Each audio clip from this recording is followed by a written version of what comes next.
In Jacksonville, Florida, the sheriff's office is working overtime, not necessarily to fight crime, but to expand its greatest hits album of misconduct. The latest track? The alleged beating death of an inmate by corrections officers. 8 officers and a sergeant were pulled from duty following the incident because apparently do not kill people in custody still needs repeating in 2025. But don't worry, this isn't an isolated case. No, Jacksonville Sheriff's Office has been carefully curating a legacy of misconduct for years. Think of it like a police-themed version of America's most questionable decisions.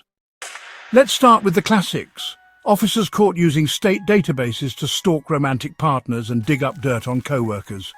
Nothing says serve and protect like weaponizing DMV records for your next toxic text message. Then there's the sexual exploitation angle. One officer resigned after allegedly coercing women into exposing themselves during fake body searches. Another was arrested for soliciting minors. It's a real badge of honor situation, he'd say. Just not the kind that comes with dignity. Breaking news. And if you're hoping these incidents were followed by strong internal accountability, think again. Many cases seem to end with a quiet resignation, a brief investigation, or a shrug so loud it can be heard across the St. Johns River. See, Sheriff T.K. Waters, who took office in 2022, has promised reform. But progress has been slow, and critics say the department still lacks transparency, especially when it comes to disciplinary records. In other words, it's a little like trying to clean a crime scene with a wet napkin. Too little. Way too late.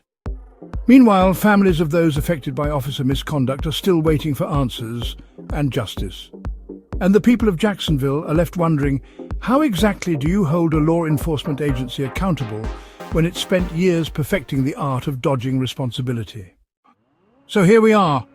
Another Florida story where the headlines write themselves and the sheriff's badge comes with a warning label. Welcome to the Jacksonville Sheriff's Office Florida Man Meets Law Enforcement Edition. To stay up to date on the latest police corruption news, subscribe to Breaking Through News on YouTube or at breakingthrough.com.